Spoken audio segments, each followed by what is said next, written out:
बोलिए सद्गुरुदेव महाराज जी की जय, सच्चे दरबार की जय। 5 वर्ष का छोटा सा बालक ध्रुव पिता की गोद में बैठने का बहुत मन करता है, लेकिन अवसर नहीं मिलता, क्योंकि एक सौतेली माँ है, सौतेला भाई है। लेकिन आज किसी तरह पिता की गोद में बैठ जाता है और सौतेली माँ खींच कर नीचे उतार देती है। ध्रुव बहुत दुखी होता है, अपनी माँ के पास जाता है। उसकी माँ कहती है, ध्रुव, यदि तुझे पिता का सिंहासन और पिता का दुलार चाहिए तो जाकर तप कर। वो छोटा सा बालक तप करने के लिए निकल जाता है। इतना कठिन, इतना गहन तप किया, भगवान को प्रसन्न कर लिया। भगवान प्रकट होते हैं, कहते हैं, ध्रुव, मांगो, क्या वरदान मांगते हो? किसके लिए तप कर रहे थे? ध्रुव ने जब भगवान को देखा तो मानो सब भूल ही गया। कहता है, तप, वरदान? नहीं भगवान, मैं तो कुछ भी मांगना नहीं चाहता। भगवान मुस्कुराए, नहीं ध्रुव, शायद तुम्हें भूल गया, तुम तप कर रहे थे, और तप इसीलिए किया जाता है कि कोई वरदान प्राप्त हो। तो मांगो, तुम्हें क्या चाहिए? और ध्रुव ने उस दिन वही मांगा जो भगवान श्री कृष्ण श्रीमद् भगवद गीता में अर्जुन को भी समझाते हैं कि अर्जुन, यं लब्ध्वा चापरं लाभं मन्यते नाधिकं ततः। जिसको पाने के बाद कुछ भी पाना शेष नहीं रह जाता, वो परमात्मा है। जब एक साधक अपनी इंद्रियों, अपने मन को वश में करके पूर्ण रूपेण योगस्थ हो जाता है, तो उसे परमात्मा की प्राप्ति होती है, और उसके बाद उसके जीवन में कुछ पाना शेष नहीं रह जाता। आज ध्रुव ने भी भगवान को यही कहा, भगवान, मुझे याद आ गया, मैं तप तो कर रहा था, परंतु जिसके लिए मैं तप कर रहा था, मुझे उससे कई गुना बड़ी चीज प्राप्त हो गई है। मुझे तो आप ही मिल गए हैं भगवान, इसलिए अब मैं कुछ भी नहीं चाहता, मैं कुछ नहीं पाना चाहता। महाराज जी ने ये वचन कहे थे कि एक समय आएगा मैं अलोप हो जाऊंगा, लेकिन महाराज जी ने कभी ये नहीं सोचा होगा कि वो समय ऐसा होगा जब मेरे भक्त मुझे अपने अंतःकरण से भी अलोप कर देंगे। क्या है आज हमारी यादों में हमारे गुरु? क्या पल पल हमें याद आती है अपने गुरु की?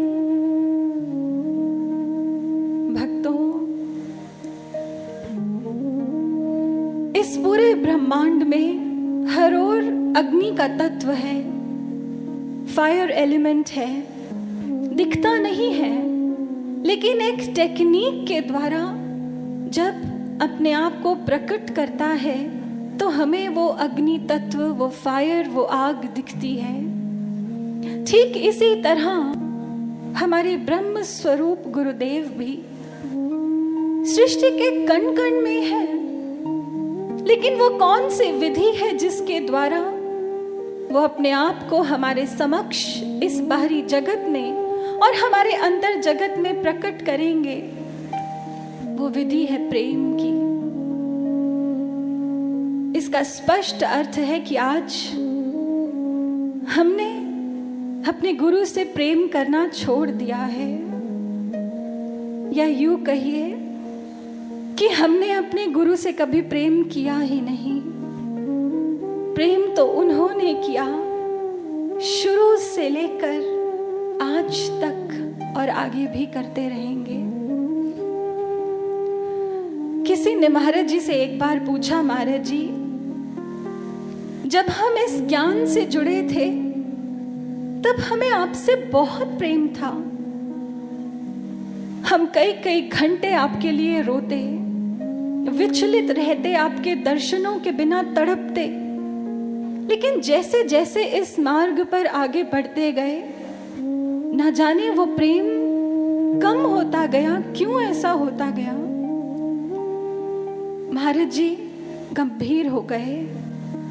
महाराज जी ने कहा, उस समय जो था वो हमारी विशेष कृपा थी, वो हमारा प्रेम था जिसकी अभिव्यक्ति तुम में दिखती थी, लेकिन अब जो है वो तुम्हारी वास्तविकता है। भक्तों, ये हमारी वास्तविकता है। अपने गुरु के लिए हमारे हृदय में कितना प्रेम है ये हम जानते हैं। तो क्या करें, कैसे प्रेम करें उनसे? कब तक हाथ पर हाथ धरे बैठते रहेंगे और यही सोचते रहेंगे कि प्यार प्यार किया कहाँ जाता है, प्यार तो हो जाता है। भक्तों, जो हो जाता है वो प्रेम होता ही नहीं। जो हो जाता है वो आकर्षण होता है, जो हो जाता है वो मोह होता है, जो हो जाता है वो वासना होती है, जो हो जाता है वो मन के अधीन हो जाता है। ये मन अधोमुखी है, इसलिए जो हो जाता है उसकी अभिव्यक्ति भी अधोमुखी होती है। प्रेम की वास्तविकता तो यह है कि प्रेम किया जाता है। प्रेम एक तप है, प्रेम एव परम तपः। प्रेम एक साधना है, इस प्रेम साधना को किया जाता है और इस प्रेम साधना को करवाने के लिए ही वो भगवान, वो परमात्मा प्रेम अवतार बनकर एक गुरु के रूप में अवतरित होते हैं। एक बार महाराज श्री से किसी ने पूछा कि महाराज जी प्रेम किससे करें, गुरु से करें या परमात्मा से करें? तो महाराज जी मुस्कुरा दिए। महाराज जी ने कहा, प्रेम ही तो है परमात्मा, गुरु से प्रेम करें। गुरु इसीलिए अवतरित होता है जहां मन के अधीन होकर हम वासनाओं में गिर चुके हैं। हम गिरे हुओं को उठाने के लिए, हमारे भीतर प्रेम को प्रकट करने के लिए, हमें प्रेम साधना सिखाने के लिए वो गुरु अवतरित हुआ करता है। हमारे शास्त्रों ने कहा, ये तन एक मंदिर है। इस तन के भीतर ही ये प्रेम साधना की जाती है, परंतु ये निर्णय, ये चुनाव, ये चॉइस हमारी है। हम अपने इस तन को शिवालय बनाना चाहते हैं या मदिरालय बनाना चाहते हैं या वैश्यालय बनाना चाहते हैं। ये तन तो एक मंदिर है जिसके भीतर वो राधा और कृष्ण बसते हैं।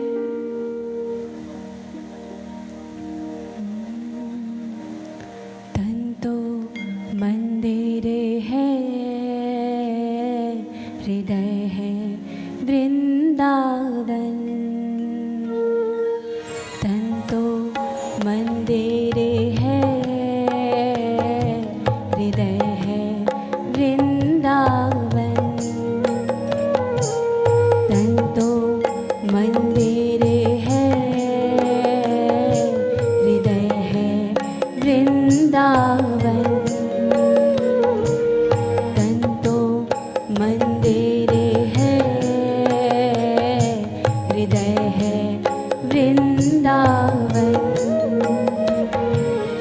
वृंदावन में है बसे राधिका कृष्ण। तन तो मंदिर है, हृदय है वृंदावन। तन तो मंदिर है, हृदय है वृंदावन। महाराज जी बहुत सुंदर समझाते हैं कि मानव का जन्म लेना तो आसान है, लेकिन मानव का जन्म प्राप्त करके मानव बनना बहुत कठिन है। क्योंकि मानव वह है जो ऊर्ध्वमुखी है, जो अधोमुखी नहीं है। मानव वह है जो चेतना युक्त है, जो जड़ नहीं है। इसलिए महाराज श्री अपनी कृपा से जिस ज्ञान को महाराज जी ने सिद्ध किया है, वो ज्ञान हमें प्रदान करते हैं और हमारे भीतर यहाँ आज्ञा चक्र पे जहाँ राधिका स्थित है उसे जागृत कर देते हैं। वो कृष्ण यहाँ ब्रह्मरंध्र में निवास करते हैं। ये जो यात्रा है ये आज्ञा चक्र से ब्रह्मरंध्र की यात्रा है, जिसमें राधिका का कृष्ण से मिलन करवाना है। महाराज जी ने ये ज्ञान प्रदान करके हमसे ये आकांक्षा की, हमसे ये उम्मीद रखी कि हम श्रेष्ठ मनुष्य बन जाएं।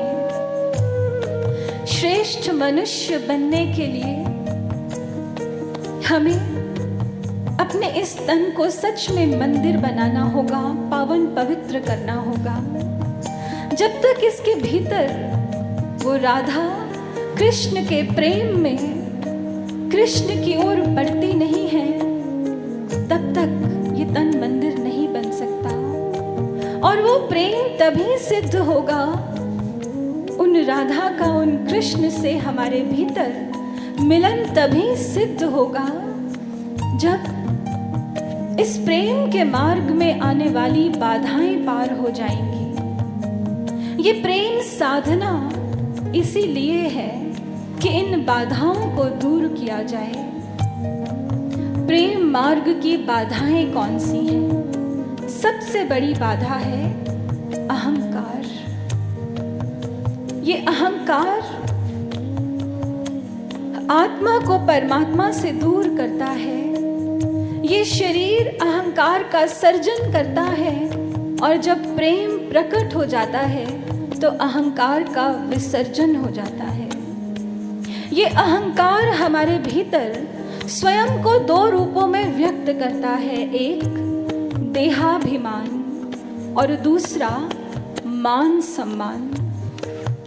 इन दोनों को ही पार करने के लिए सूत्र एक ही है, प्रभु से प्रेम करना। प्रेम मार्ग भी है और प्रेम मंजिल भी है, प्रेम प्रोसेस भी है और प्रेम आउटपुट भी है। स्वामी विवेकानंद अपने कंप्लीट वर्क्स में बहुत सुंदर लिखते हैं, love for God is its own fruition, its own means and its own and. इसलिए इन दोनों बाधाओं को पार करना है, समस्त कामनाओं से ऊपर उठकर भक्ति की राह पर चलना है, अपने तन को मंदिर बनाना है। कामना को त्याग, भक्ति राह पे तो चल। कामना को त्याग, भक्ति राह पे तो चल। वासना में क्यों जले आरती साजल। आत्मा मरे नहीं,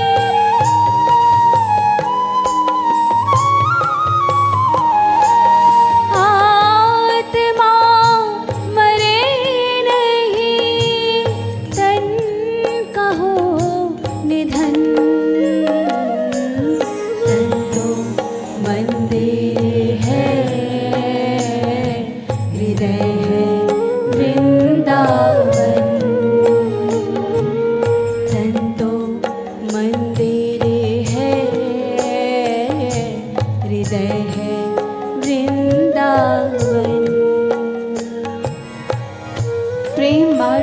बाधा अहंकार का पहला स्वरूप देहाभिमान। ये देहाभिमान क्या है? अपनी चेतना को, अपने मन को, अपनी समस्त शक्तियों को इंद्रियों के अधीन कर देना, इंद्रियों सुखों में ही लिप्त रहना, उनके गुलाम बन जाना, अपनी सेंसेस के स्लेव बन जाना देहाभिमान है। इसलिए जब तक ये देहाभिमान है, ये एक बाधा है, प्रेम फलित नहीं हो सकता। जिन जिन जनों ने आज तक इस देहाभिमान को संग लेकर जो भी चले हैं, उनका अंत क्या हुआ है? रावण इसका सबसे बड़ा उदाहरण है। रावण का जन्म एक उच्च कुल में हुआ, ऋषि कुल में हुआ। रावण वेदों का ज्ञाता था। रावण एक सुपर साइंटिस्ट भी था। पूरी सृष्टि की समस्त शक्तियों को उसने जीत लिया था, हार्नेस कर लिया था।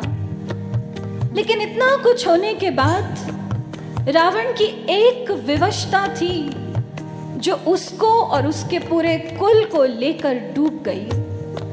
वो विवशता थी उसकी काम वासना वृत्ति। इसलिए उसके भीतर कभी भी ईश्वर के लिए विश्वास और प्रेम प्रकट नहीं हो पाया। दूसरा उदाहरण राजा ययाति, जिन्होंने अपने यौवन को बढ़ाने के लिए अपने पुत्र का यौवन भी मांग लिया, क्योंकि इंद्रिय सुखों के इतने बड़े गुलाम थे। इतना लंबा जीवन जीकर भी वासनाओं को भोगने के बाद खुद कहते हैं कि इंद्रिय सुख इनको प्राप्त करना ठीक उसी तरह है जिस तरह आग में घी डालना।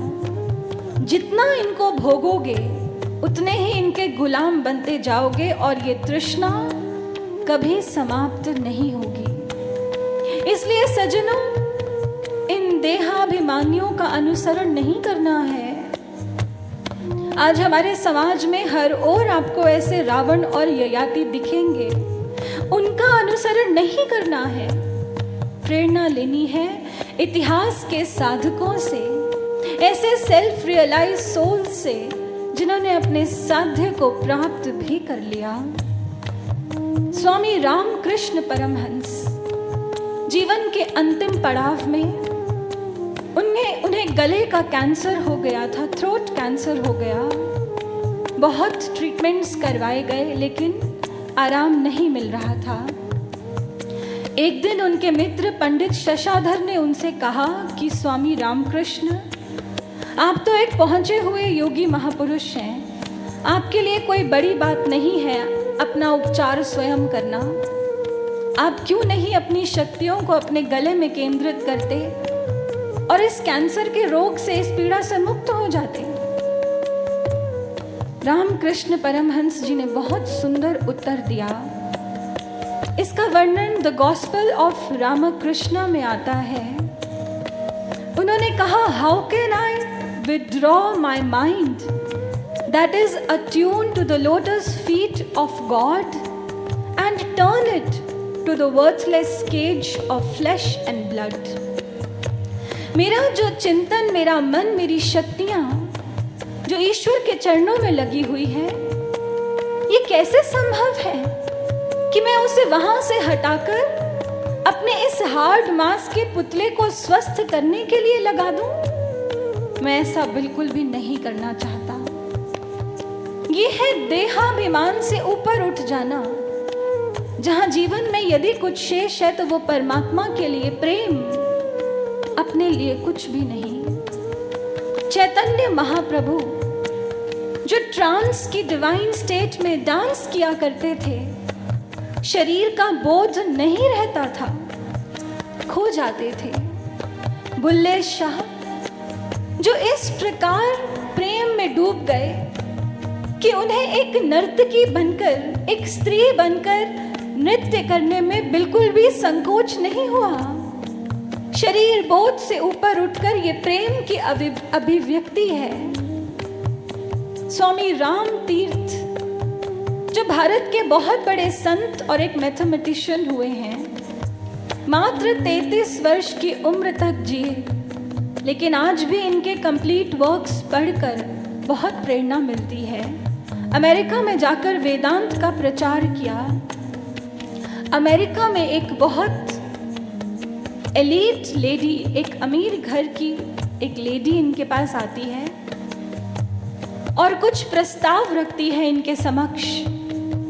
कहती है, यदि मैं चाहूँ तो मैं आपके नाम के विश्व भर में स्कूल्स, इंस्टीट्यूशंस खुलवा सकती हूँ। स्वामी रामतीर्थ ने कहा, नहीं, मुझे इस नाम का कोई मोह नहीं है, मुझे इसकी ज़रूरत नहीं। उसने सुना, अच्छा। अब उसने दूसरा प्रपोजल रखा। कहती है, स्वामी जी, यदि मैं चाहूँ तो आपका ये वेदांत का प्रचार जो आप घूम घूम कर करते हैं, ये कुछ ही दिनों में पूरे विश्व में मीडिया के माध्यम से फैला सकती हूँ। लेकिन स्वामी जी को ये बात अच्छी लगी, लेकिन पर अटक गए। उन्होंने कहा, लेकिन क्या? तो उस महिला ने कहा, लेकिन यह कि ये तभी होगा जब आप मुझे ये परमिशन देंगे और मेरे नाम के साथ मैं मिसेस राम लगा पाऊंगी। स्वामी रामतीर्थ ने सुना, बड़ी जोर से हंस पड़े। उन महिला को लगा, ये क्या बात हुई? कहने लगी, स्वामी जी, मैं समझी नहीं, आप हंसे क्यों? तो स्वामी रामतीर्थ कहते हैं, वो इसलिए क्योंकि राम ना मिस्टर है, ना मिस है, ना मिसेस है, ना मैसर्स है। राम तो एक मिस्ट्री है। जब उन महिला ने सुना, हैरान हो गई। कहने लगी, स्वामी जी, मैं सीधा सीधा आपको कहती हूँ, मैं आपसे बहुत नजदीक का संबंध चाहती हूँ। अब स्वामी रामतीर्थ कहते हैं, तो फिर ठीक है। सबसे नजदीकी संबंध एक माँ और उसके पुत्र का होता है। आज से मैं आपका बेटा और आप मेरी माँ। ये है शरीर बोध से ऊपर उठ जाना, जहां कोई भी कामना शेष नहीं रह जाती, जहां कोई भी लोभ आपको आकर्षित नहीं कर पाता। तभी उन ईश्वर से प्रेम होता है। किसी ने महाराज श्री से ये प्रश्न किया कि महाराज श्री, इतने वर्ष हो गए इस मार्ग पर चलते हुए, लेकिन आज भी मन में वासनात्मक विचार आते हैं। महाराज जी, ये तो आपकी कृपा से ही ठीक होंगे ना? तब महाराज जी ने कहा, ना, ये हमारी कृपा से नहीं होगा। इसके लिए तो साधक को स्वयं ही प्रयत्न करना पड़ता है। इसलिए भक्तों, सबसे पहला प्रयत्न है सत्संग प्लस साधना। सत्संग में जाने का अर्थ है बार बार इस बोध को प्राप्त करना कि मैं ये शरीर नहीं हूं, मैं आत्मा हूं, मैं उन परमात्मा का अंश हूं, मैं ब्रह्म स्वरूप हूं। सत्संग में जाते हैं तो ये रिमाइंडर्स हमारी साधकता की क्लॉक में अपने आप लग जाते हैं। आप जो चीज भूलते हैं अपने मोबाइल फोन्स में रिमाइंडर सेट करते हैं। ठीक उसी तरह यदि आप रेगुलरली सत्संग में जाते हैं तो सत्संग में जाकर आपकी साधकता के क्लॉक में भी रिमाइंडर्स जरूर लग जाते हैं। महाराज जी ने कभी हमसे ये नहीं कहा कि सब कुछ छोड़ दो। महाराज जी ने हमें सभी रसों का रस, सबसे बड़ा रस प्रदान कर दिया, वो ब्रह्म रसो वही रसहा, जो रसों का रस है। एक ऐसी स्टेट ऑफ इटर्नल ब्लिस जो सुप्रा सेंसोरियल है, सुप्रा मेंटल है, सुप्रा इंटेलेक्चुअल है, जो मन, बुद्धि और इस शरीर की परिधि से बहुत दूर है। महाराज जी ने हमें वो ज्ञान प्रदान किया है। इसलिए बार बार सत्संग में जाकर इसको अपने आप को रिमाइंड भी करवाना है और साथ में साधना भी करनी है। ये पहला प्रयत्न है। इससे हम देहाभिमान से ऊपर उठ पाएंगे। दूसरी, अहंकार की अभिव्यक्ति, मान सम्मान। इससे ऊपर उठने के लिए क्या करना है, आइए इसे स्वरों के माध्यम से हम श्रवण करते हैं। जग तो अंधेरा अंधकार है, इससे तू निकल, जग तो अंधकार है, इससे तू निकल, ज्ञान का प्रकाश कर, मूढ़ तो संभल। राधा कृष्ण के चरण में,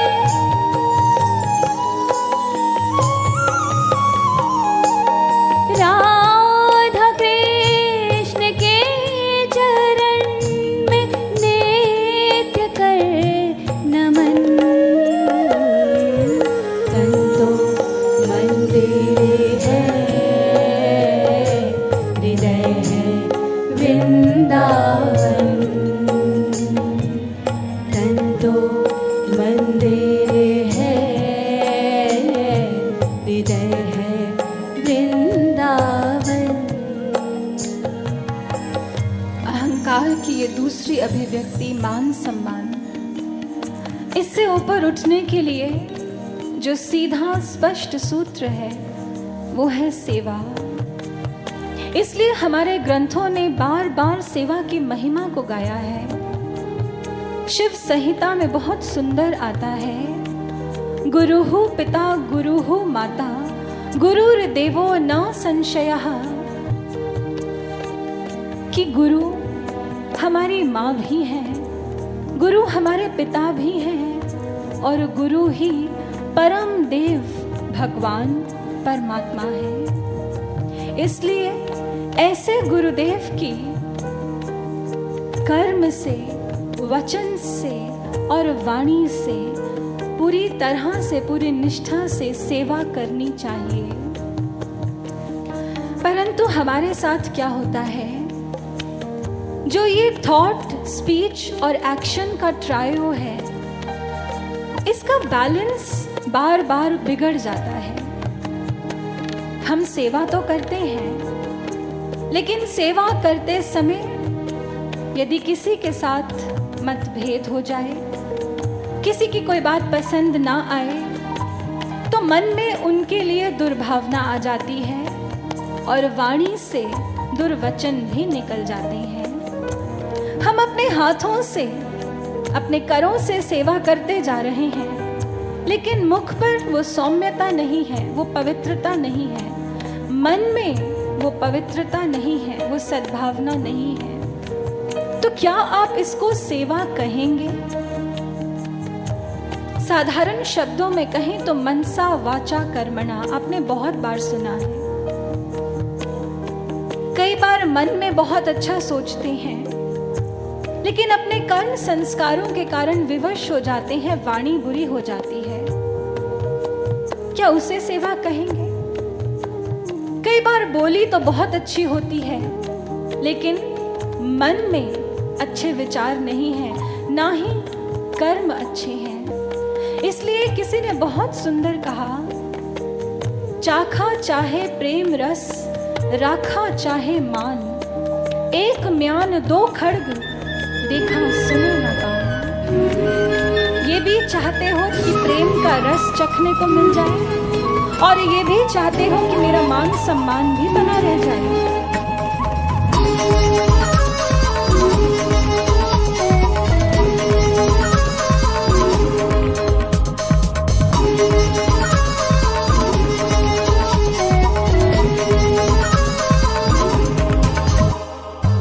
दूरों दूरों आइयां हुइयां अज संगतां, हो मन भगती जिन्ना दा है रंगता।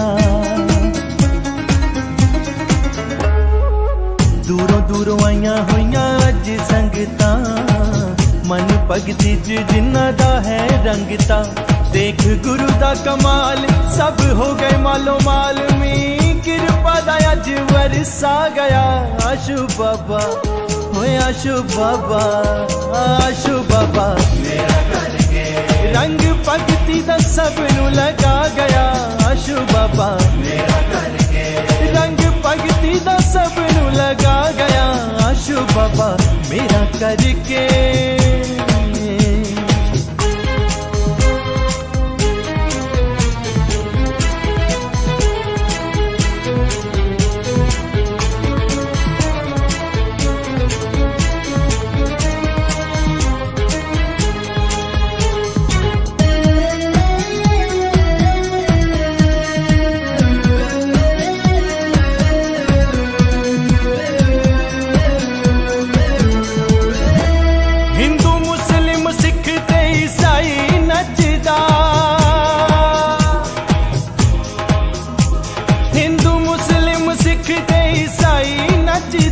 कला कला अज भेद जान गया सजदा, जेड़े तुरे सी कुराहे सब्ज तेरा है पाए नीवा हो के जेड़ा तारी उत्ते आ गया।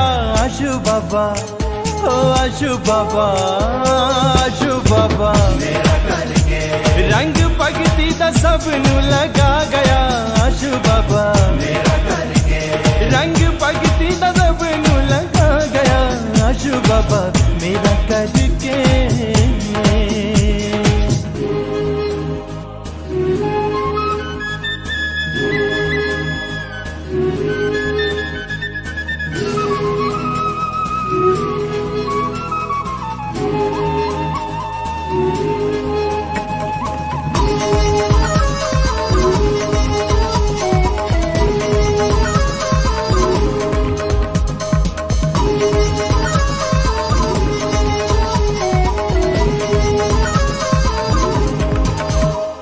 रंग अपने च आशु बाबा जावे रंगदा,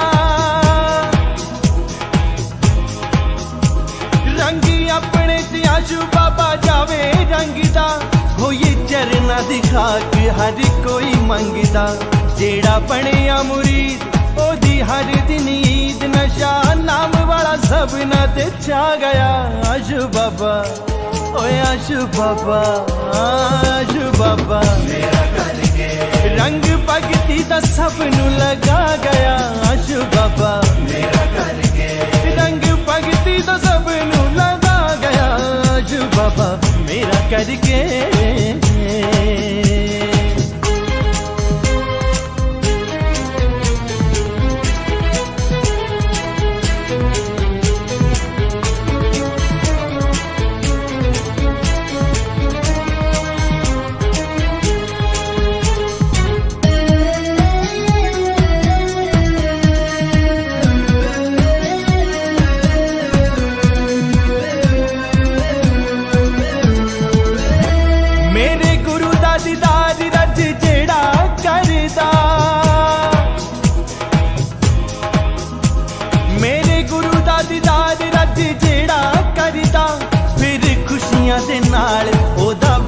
परदा अज छज दे जगारे, आशु बाबे दे दुलारे। ऊंच नीच वाला फर्क मिटा गया। आशु बाबा ओए आशु बाबा आशु बाबा मेरा करके, रंग भगती दा सब नू लगा गया। आशु बाबा मेरा करके, रंग भगती दा सब नू लगा गया। आशु बाबा मेरा करके। तो ये उसी तरह असंभव है जिस तरह एक म्यान में दो तलवारों का होना असंभव हुआ करता है। लेकिन ऐसे भी भक्त हुए हैं जो मान सम्मान को तिलांजलि देकर आगे बढ़ गए, जिन्होंने अपने गुरु से इतना प्रेम किया कि गुरु का लक्ष्य उनका लक्ष्य बन गया, गुरु का स्वप्न उनका स्वप्न बन गया, गुरु के आदर्श गुरु की आज्ञा उनका जीवन बन गया। स्वामी रामकृष्ण परमहंस के शिष्य जिन्होंने रामकृष्ण मठ को खड़ा किया, स्वामी विवेकानंद जो बहुत बड़े विद्वान थे, बहुत बड़े इंटेलेक्चुअल थे, वेद शास्त्र सब पढ़ रखे थे। इनके साथ साथ बहुत से philosophers, Hume, Herbert Spencer, John Stuart Mill, इन सबको भी पढ़ा था। मन में एक ही इच्छा थी कि ईश्वर का दर्शन करना है और समाधि को प्राप्त करना है। रामकृष्ण परमहंस जी जो स्वामी विवेकानंद के गुरु थे, उन्होंने स्वामी विवेकानंद को कई बार कुछ घंटों की समाधि दी, लेकिन उससे लंबी नहीं। शुरू में तो विवेकानंद जी को बहुत लगा कि मैं तो समाधि के लिए आया था, परंतु जैसे जैसे समय बीतता गया धीरज रखा और गुरु के चरणों में प्रेम उपजता गया। गुरु से प्रेम इतना प्रगाढ़ हो गया कि गुरु ने अपनी अंतिम इच्छा जब प्रकट की, जो आज्ञा प्रदान की, गुरु महासमाधि धारण करके इस जगत से भी चले गए। लेकिन उसके बाद स्वामी विवेकानंद की इच्छा समाधि नहीं रह गई थी। उनके जीवन का उद्देश्य वो था जो उनके गुरु ने उन्हें आज्ञा दी, धर्म का, अध्यात्म का विश्व में प्रचार करना। स्वामी विवेकानंद जिस समय शिकागो गए वर्ल्ड पार्लियामेंट ऑफ रिलीजन्स को अटेंड करने, जुलाई के महीने में पहुंचे तो ये पता चला कि ये पार्लियामेंट पोस्टपोन हो गई है और अब सितंबर के महीने में है।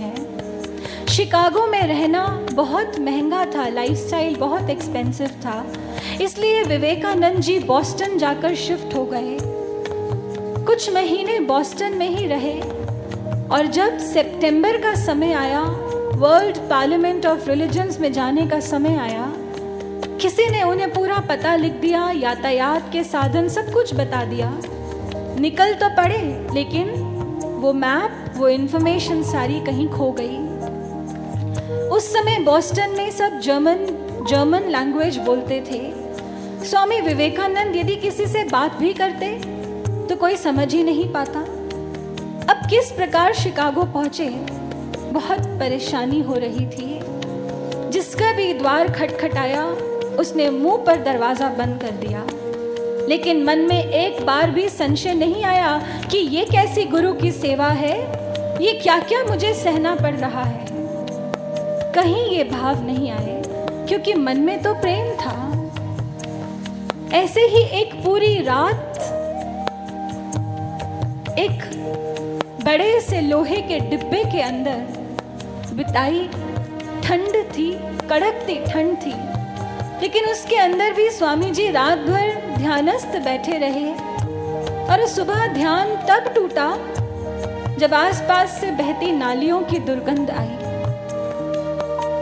किसी तरह शिकागो पहुंचे। जब वहां जाकर अपना पहला प्रवचन दिया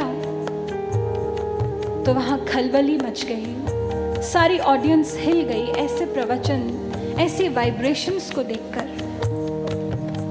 ये स्वामी विवेकानंद का चरित्र है, जिन्होंने प्रेम को जिया जहां कोई शिकायत नहीं, जहां कोई कुंठा नहीं है।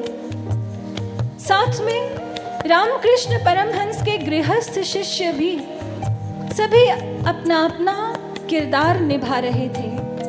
भारत में रामकृष्ण परमहंस के शिष्य अला सिंघा, जिन्हें स्वामी विवेकानंद जी ने गुरु की चेतना से जोड़ा।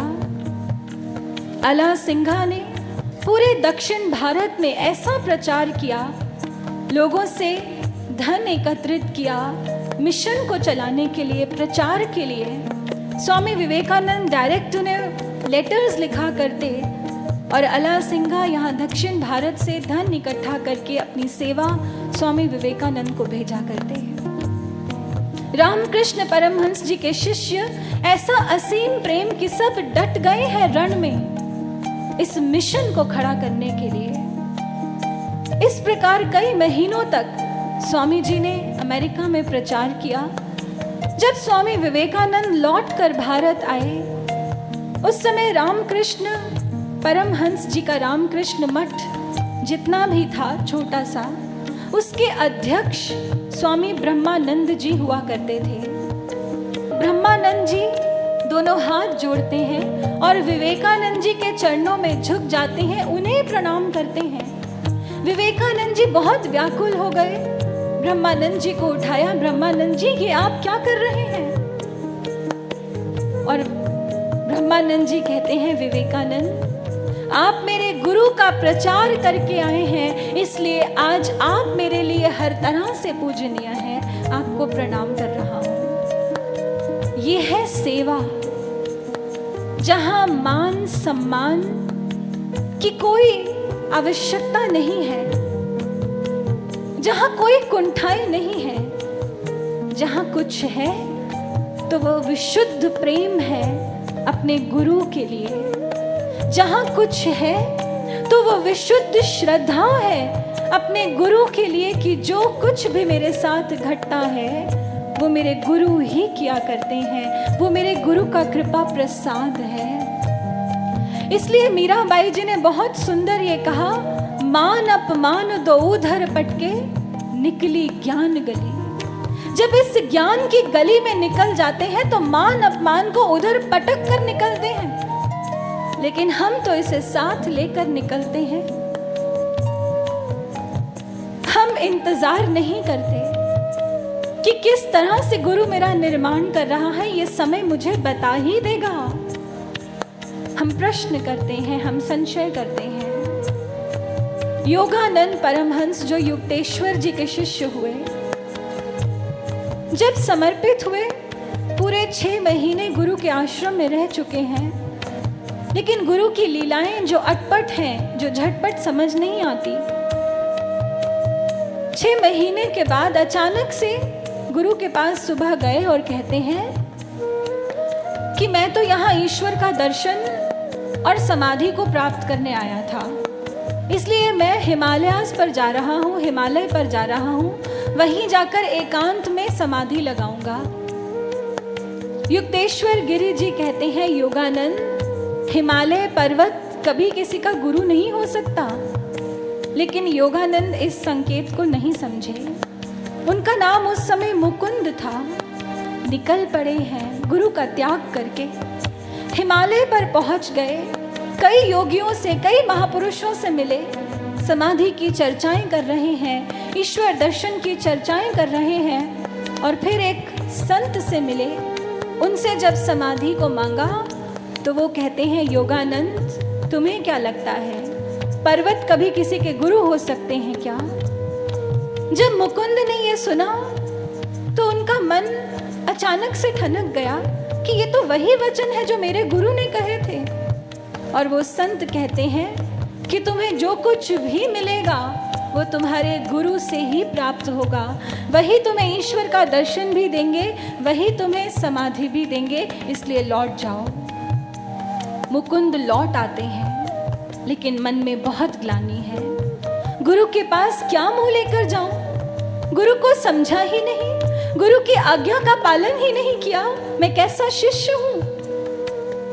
गुरु के पास पहुंचे, गुरु को प्रणाम किया, और युक्तेश्वर गिरि जी ने पहली बात कही, योगानंद, चलो रसोई घर में चलते हैं, तुम्हें भूख लगी होगी, तुम्हें कुछ खिलाता हूं।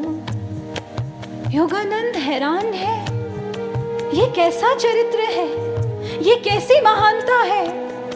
कहने लगे, गुरुदेव, क्या आप मुझसे नाराज नहीं?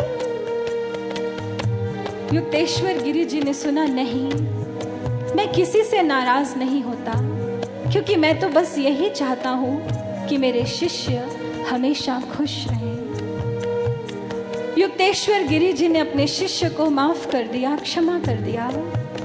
उनकी गलती तो सरल थी, और एक गलती पर उन्हें इतनी ग्लानि हुई, इतना पश्चाताप हुआ कि आगे जाकर गुरु के मिशन को खड़ा करने वाले वही सिद्ध हुए।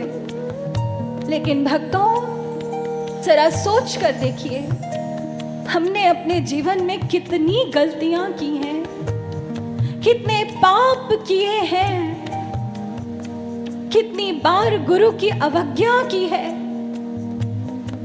क्या आज हमारे भीतर वो ग्लानि है? क्या आज हमारे भीतर वो पश्चाताप है? हमारे गुरु तो हमें हजारों बार क्षमा कर चुके हैं, वो इतने उदार हैं, उनका चरित्र इतना महान है, लेकिन हम अपने आप को उनके योग्य कब बनाएंगे? कब बनाएंगे भक्तों? यही समय है। प्रेम ना तो किसी हाट में बिकता है और ना ही किसी खेत में उगता है। प्रेम की तो एक ही शर्त है, शीश दिया जाता है और प्रेम प्रकट होता है। क्या तैयार हैं शीश देने के लिए हम अपने गुरु को? यदि हैं तो आज से इस सूत्र को धारण करें। हम ऐसी सेवा करेंगे जिसमें हमारा मन, हमारे वचन और हमारे कर्म तीनों पूर्ण रूपेण श्रद्धा पूर्वक हमारे गुरु के चरणों में नत होंगे। हमारा मन, हमारी बुद्धि गुरु के चरणों में समर्पित होगी और मन, वचन, कर्म से गुरु की सेवा करेंगे और साधना करेंगे। ये दूसरा प्रयत्न है, सेवा प्लस साधना। कैसी सेवा? मान सम्मान को त्याग कर सेवा की राह पर बढ़ जाना है।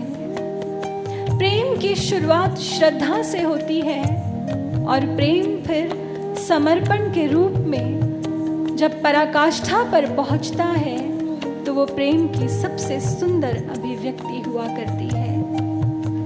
इसलिए जब देहाभिमान का त्याग कर दिया, जब मान सम्मान का त्याग कर दिया, तब जीवन में प्रेम प्रकट होता है और गुरु भक्तों के लिए प्रेम ही सब कुछ है। प्रेम ही सबसे बड़ा तीर्थ है, प्रेम ही भजन है, प्रेम ही ईश्वर का नाम है, प्रेम ही सर्वस्व है। प्रेम ही तो तीर्थ है, प्रेम कर्म है, प्रेम ही तो तीर्थ है, प्रेम धर्म है, प्रेम ही तो अर्चना, प्रेम कर्म है, प्रेम ही प्रभु का नाम,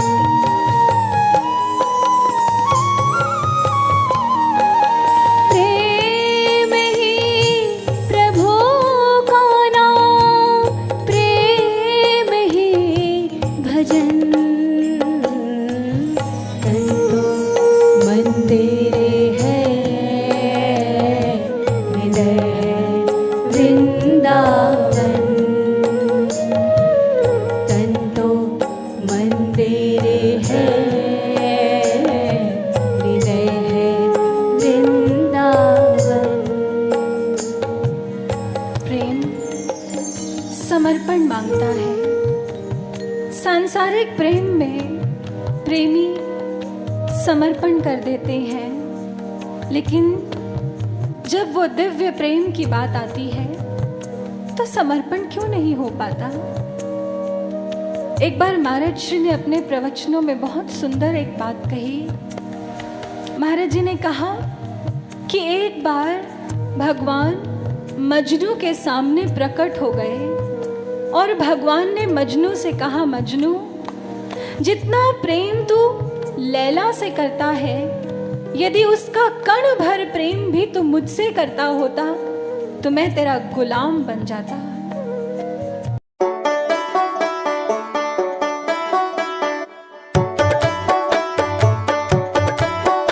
ओह पल पल तेरे नाल, तू सोची ना तेरा ख्याल नहीं।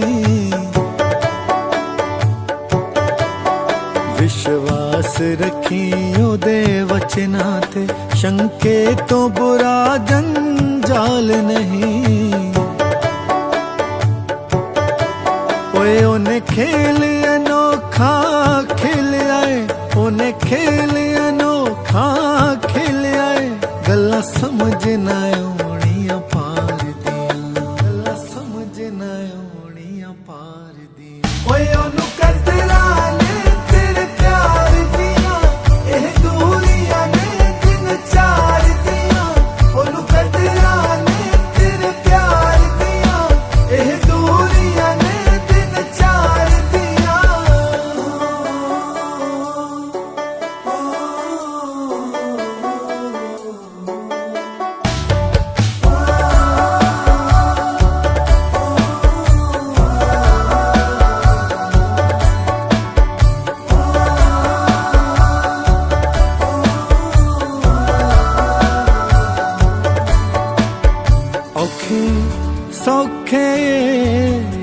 रात लंघ जानी, जद होना सवेरा तां रात भुल जानी। हो वियोग दे दिन अज लगदे बड़े औखाड़े, ओ कल नूं बड़ी छोटी लगू कहानी। ओ हर वेले याद करदे आ रहिंदे, ओ साम साम के रखियां यादां यार दियां, यादां यार दियां। ओए ओनू कतरा ने तेरे प्यार दियां, एह दूरियां ने दिन चार दियां। ओनू कतरा ने तेरे प्यार दियां, एह दूरियां ने दिन चार दियां।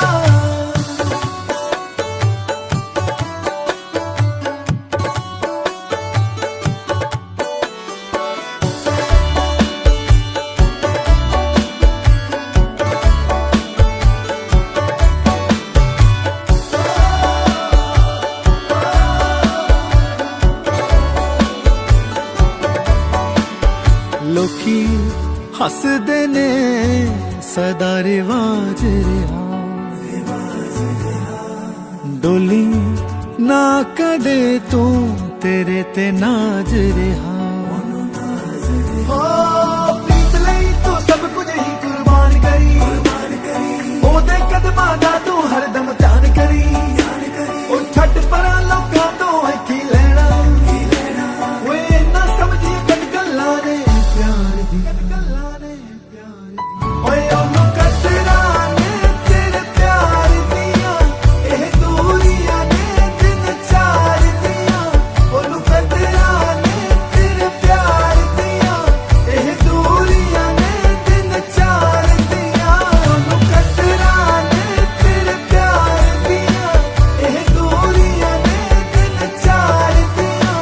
ओनू कतरा ने तेरे प्यार दियां, एह दूरियां ने दिन चार दियां। जब मजनू ने ये सुना तो मजनू ने क्या कहा जानते हैं? मजनू ने कहा, भगवान यदि आपको मेरे प्रेम की इतनी ही तलब थी तो मेरे सामने लैला बनकर आ गए होते, आपको मेरा प्रेम मिल जाता। देखिए, सांसारिक प्रेम में समर्पण देखिए, एकाग्रता देखिए, फोकस देखिए। जहां कुछ नहीं मिलने वाला, लेकिन वो प्रेम जो जन्मों जन्मों का है, शायद इसे हम कभी उजागर कर भी नहीं सकते थे। महाराज जी ने हमें ढूंढा, हमें वो ज्ञान दिया, वो संभावना हमारे भीतर जागृत कर दी कि हम उनके प्रेमी बन सकते हैं।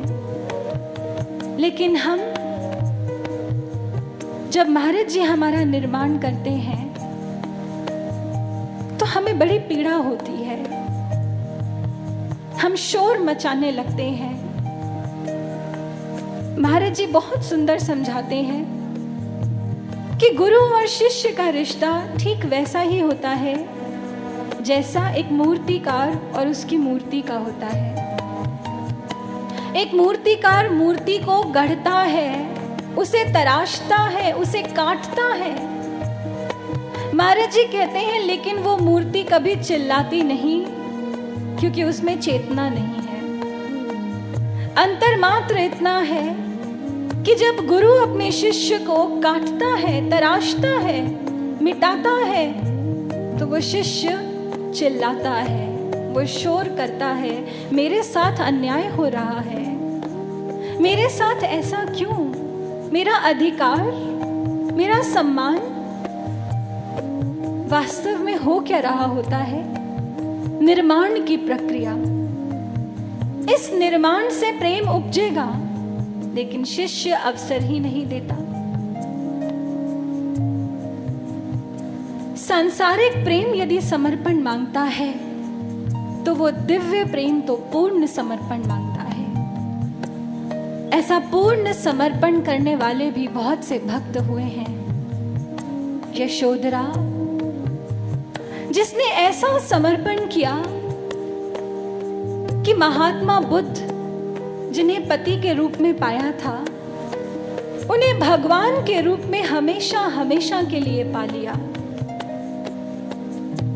महात्मा बुद्ध, जिनका पूर्व नाम सिद्धार्थ था, सिद्धार्थ एक राजकुमार थे और यशोधरा के साथ उनका विवाह हुआ। बहुत सुंदर जीवन था, विवाहित जीवन है। परंतु कुछ ही समय के बाद महात्मा बुद्ध के भीतर आध्यात्मिक संस्कार जागृत हो गए, वैराग्य जागृत हो गया। उस समय यशोधरा गर्भवती थी। सिद्धार्थ मन ही मन योजनाएं बनाने लगे कि ये संसार क्या है? यहाँ तो कुछ भी नित्य नहीं है, यहाँ तो सब कुछ अनित्य है। यहाँ लोग आते हैं, वृद्ध हो जाते हैं, रोगी हो जाते हैं, मृत हो जाते हैं। संसार में तो दुख ही दुख है। मैं इस संसार को दुखों से मुक्त करना चाहता हूं। मन में ऐसे संकल्प उठ रहे हैं। जिस दिन पुत्र का जन्म हुआ, उसका मुख तक नहीं देखा।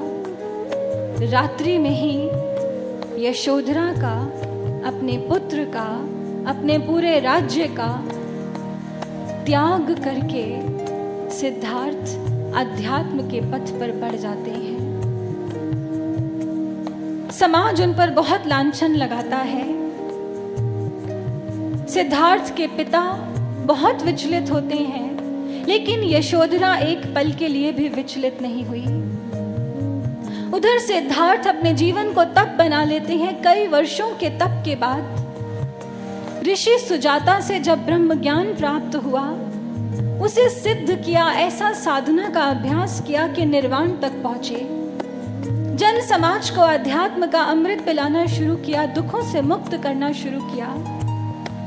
इधर सिद्धार्थ अध्यात्म का प्रचार कर रहे हैं। समाज में महात्मा बुद्ध कहलाने लगे हैं, तथागत कहलाने लगे हैं। और उधर यशोधरा ने, जिस दिन सिद्धार्थ उनका त्याग करके जाते हैं, यशोधरा ने अपने जीवन को साध्वी जीवन बना लिया। राजसी आभूषण वस्त्रों का त्याग कर दिया। साधारण जीवन, शैया की जगह भूमि पर विश्राम करना, राजसी भोज की जगह साधारण भोजन करना, और उस कक्ष तक अपने जीवन को, अपनी समस्त वृत्तियों को सीमित कर लिया। ऐसी भक्ति, ऐसी श्रद्धा, ऐसा प्रेम। सिद्धार्थ का पुत्र, जिसका नाम राहुल रखा गया, राहुल 8 वर्ष का हो जाता है। इस समय महात्मा बुद्ध लौटकर कपिलवस्तु आते हैं, लेकिन आज भिक्षु के रूप में आए। भिक्षु के रूप में जब अपने ही राजकुमार को देखा, तो सभी देखकर हैरान हो रहे हैं, पीड़ित भी हो रहे हैं। लेकिन यशोधरा विचलित नहीं हुई। महात्मा बुद्ध कपिलवस्तु में रहते हैं, वहीं शिविर लगाया और कई दिनों तक अध्यात्म का प्रचार किया। एक एक करके सभी जन महात्मा बुद्ध के दर्शन करने आते हैं, उनसे ज्ञान को भी प्राप्त करते हैं। लेकिन महात्मा बुद्ध भी मन में बार बार सोच रहे हैं, यशोधरा नहीं आई। सब आए, लेकिन यशोधरा नहीं आई। इसलिए महात्मा बुद्ध आज अपने शिष्य सारिपुत्र और मोदग्लायन को कहते हैं कि आप दोनों मेरे संग चलिए, हम खुद जाएंगे यशोधरा के महल में। और जैसे ही सारिपुत्र और मोदग्लायन ने सुना, बड़े हैरान हुए। ऊपर से महात्मा बुद्ध ने यह भी कह दिया कि यदि यशोधरा मेरा स्पर्श करे तो तुम उसे रोकना मत, क्योंकि संबोधि तो मुझे प्राप्त हुई है। आज शिष्यों की भी परीक्षा है। यद्यपि महात्मा बुद्ध तो पूर्ण है, वो तो जानते हैं कि यशोधरा ने अपने जीवन को किस प्रकार तपाया है। यशोधरा के कक्ष में पहुंचे, परंतु यशोधरा के भीतर मात्र भर भी दैहिक आकर्षण शेष नहीं है। जैसे ही उसे देखा, महात्मा बुद्ध देख रहे हैं, ऐसी दिव्यता, ऐसी सौम्यता। महात्मा बुद्ध ने कहा, यशोधरा, सब मेरे दर्शन करने आए, तुम मुझसे मिलने नहीं आई। यशोधरा कहती है, मैंने तो आपका कभी त्याग किया ही नहीं, आप तो हमेशा मेरे चिंतन में मेरे साथ ही रहे हैं। महात्मा बुद्ध ये सुनकर हैरान हो जाती हैं। बड़ा लंबा संवाद चलता है दोनों के मध्य, और फिर महात्मा बुद्ध कहते हैं, यशोधरा, क्या अभी भी तुम्हारे मन में मेरे लिए अपराध भाव है? यशोधरा दोनों हाथ जोड़ लेती है, कहती है, नहीं, आपके लिए तो मेरे मन में एक पल के लिए भी अपराध भाव नहीं आया था। और फिर अपने दोनों हाथों को झुकाती है और अपने शीश को महात्मा बुद्ध के चरणों में रख देती है। नेत्रों से अश्रु बह रहे हैं और दोनों हाथों को जोड़ती है और कहती है कि मेरी प्रतिछाया भी आपके इस मार्ग में पथ बाधा ना बने, मेरी बस यही प्रार्थना है। महात्मा बुद्ध ने ऐसी भावना को देखा, हृदय आज प्रफुल्लित हो उठा है। यशोधरा को आशीर्वाद देते हैं और निकल जाते हैं अपने शिविर की ओर। अगले दिन राजमहल में भोजन पर आमंत्रित थे। भोजन करने के बाद जब निकल रहे थे तो महात्मा बुद्ध को देखकर यशोधरा अपने पुत्र राहुल से कहती है, राहुल, देखो वो कौन है, क्या तुम उन्हें जानते हो? राहुल ने उस ओर देखा। राहुल अपने पिता के बारे में कुछ नहीं जानता। कहता है, हाँ माता जी, वो भिक्षु हैं, उनका नाम तथागत बुद्ध है। यशोधरा के नेत्र भर गए। कैसा विधान है ये विधि का, ये पुत्र, इसे भगवान प्राप्त हुए हैं पिता के रूप में और ये जानता तक नहीं। कहती है, राहुल, वो भिक्षु मात्र तथागत बुद्ध नहीं है, वो तुम्हारे पिता भी हैं। राहुल ने सुना, क्या माता जी, वो मेरे पिता हैं? तो फिर महाराज शुद्धोधन? यशोधरा कहती है, पुत्र, वो तो तुम्हारे पिता के पिता हैं, इसलिए जाओ जाओ अपने पिताजी को जाकर प्रणाम करो और उनसे अपना अधिकार मांगो। उनसे मांगो कि उनके पास जो भी विरासत है पुत्र होने के नाते वो तुम्हें प्रदान करें। ये तुम्हारा अधिकार है, जाओ अपने पिता के पास जाओ, ये मेरी आज्ञा है। राहुल दोनों हाथ जोड़ता है, महात्मा बुद्ध के पास पहुंच जाता है, जाकर प्रणाम किया। कहने लगा, हे पिताजी, मैं आपका पुत्र हूं। महात्मा बुद्ध देखते ही रह जाते हैं। जिसको जन्म के बाद एक क्षण के लिए भी देखा तक नहीं था, आज वो पुत्र स्वयं आया है। कहता है, हे पिताजी, मेरी माता ने मुझे आपके पास भेजा है, उनकी आज्ञा है कि मैं आपसे अपना अधिकार मांगू। पिताजी, मुझे मेरा अधिकार दीजिए। आपके पास विरासत के रूप में जो भी है वो मुझे प्रदान कीजिए। बार बार आग्रह करने लगा। महात्मा बुद्ध कहते हैं, राहुल, मेरे पास सांसारिक संपत्ति के नाम पर कुछ भी नहीं है, मैं तुम्हें क्या दूं? पिताजी, आपके पास जो भी विरासत है आप वही मुझे प्रदान कीजिए, ये मेरा अधिकार है, मेरी माँ की आज्ञा है। महात्मा बुद्ध ने ऐसा आग्रह बार बार सुना तो कहते हैं, सारी पुत्र, राहुल को प्रवज्ञा दे दो और ये आज से ही संघ में प्रविष्ट होता है। राहुल के शीश को मुंडित कर दिया जाता है। 8 वर्ष का राहुल आज वो भी भिक्षु बन गया। ये समर्पण है उस माँ का, यशोधरा का, ये प्रेम है यशोधरा का। महात्मा बुद्ध ने जब ऐसा प्रेम देखा, आज स्वयं चलकर यशोधरा के कक्ष में आते हैं। यशोधरा से कहते हैं, यशोधरा, भिक्षु संघ में अभी भिक्षुणियों का स्थान नहीं है, इसलिए मैं तुम्हें अपने साथ नहीं ले जा सकता, लेकिन तुम यहीं इसी कक्ष में रहकर मेरी उपासिका बनो और बौद्ध धर्म का अनुसरण करो। महात्मा बुद्ध ने आज यशोधरा के सर पर हाथ रखा और उसे प्रवज्ञा दे दी, उसे ज्ञान प्रदान कर दिया और आशीर्वाद देकर अपने भिक्षु संघ को लेकर, राहुल को लेकर निकल जाते हैं। यशोधरा, जिसका प्रेम आज तक श्रद्धा के रूप में व्यक्त था, अब उसने बुद्ध की सेवा का व्रत भी अपने जीवन में धारण कर लिया। समय यूं ही बीतता गया, राहुल नौजवान हो गया। एक समय ऐसा आया, संग में ही राहुल की चेतना ने उसके शरीर का त्याग कर दिया, राहुल की मृत्यु हो गई। जब ये समाचार कपिलवस्तु पहुंचा, महाराज शुद्धोधन, पूरा नगर विचलित हो गया, लेकिन यशोधरा आज भी विचलित नहीं हुई। ये समर्पण है उस भक्त का। समय बीतता गया, 50 वर्ष बीत गए। महात्मा बुद्ध का प्रचार बहुत फैल चुका है, लेकिन आज कपिलवस्तु पर आक्रमण हो रहा है। यशोधरा की दासियां दौड़ी दौड़ी आती हैं, रानी माँ, रानी माँ। सभी राजमहल छोड़कर जा रहे हैं, आप भी हमारे साथ चलिए। उस समय यशोधरा ने कहा, नहीं, तुम सब चली जाओ, परंतु मुझे आज्ञा प्राप्त हुई है कि मुझे इसी कक्ष में रहकर अपने बुद्ध की उपासिका बनकर रहना है। यही मेरी सेवा है। इसलिए जहां मैंने अपना पूरा जीवन बिताया है, मैं उस कक्ष का त्याग करके नहीं जाऊंगी। मैं अपने बुद्ध की आज्ञा का उल्लंघन करके कहीं नहीं जाऊंगी।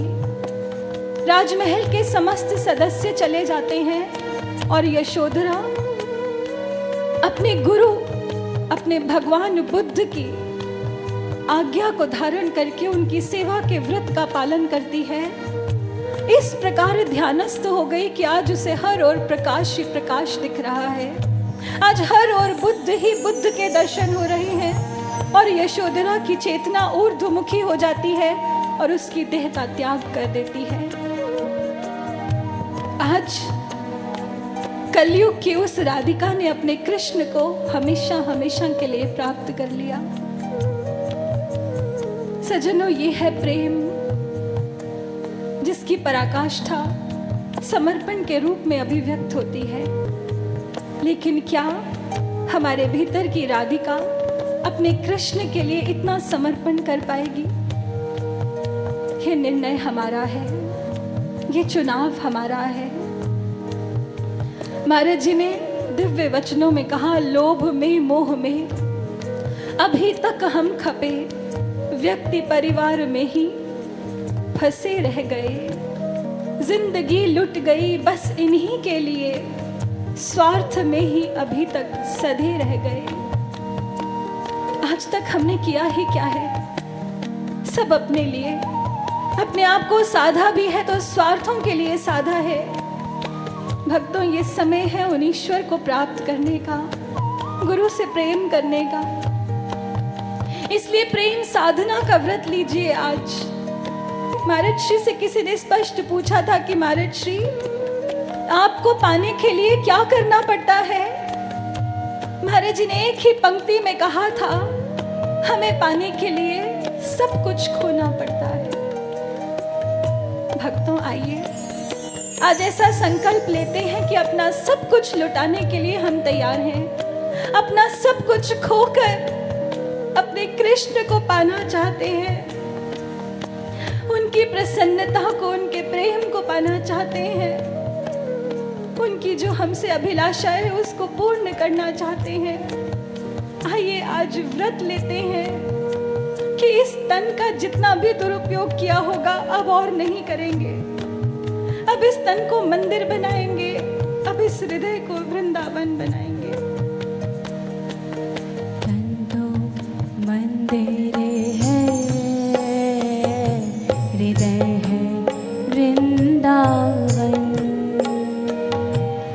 तन तो मंदिर है,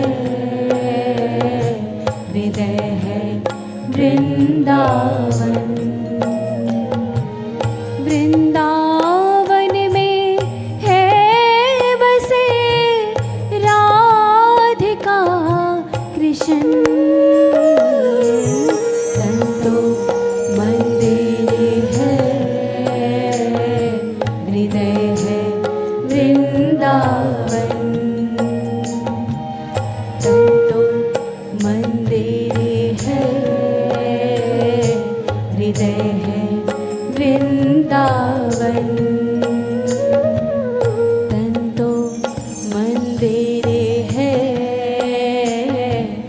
हृदय है वृंदावन। तन तो मंदिर है, हृदय है वृंदावन। भक्तों, आज तक हमने अपने कृष्ण के साथ उनके बहुत से जन्मोत्सव मनाए हैं, बहुत सी जन्माष्टमियाँ मनाई हैं, लेकिन आइए आज इस प्रांगण में ऐसे पुकार को गुंजायमान करते हैं कि वो कृष्ण जिन्हें हमने अपने अंतःकरण से अलोप कर दिया, वो हमारे अंतर जगत में, हमारे अंतःकरण में फिर से प्रकट हो जाएं। आइए मिलकर उन कृष्ण को पुकारते हैं।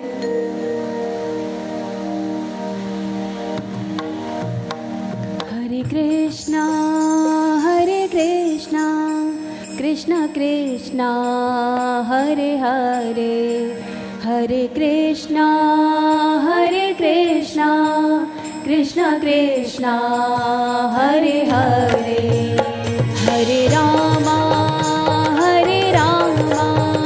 राम रामा हरे हरे, हरे रामा राम रामा हरे हरे, हरे कृष्णा कृष्ण कृष्णा हरे हरे, हरे रामा राम रामा हरे हरे, हरे कृष्णा कृष्ण कृष्णा हरे हरे, हरे रामा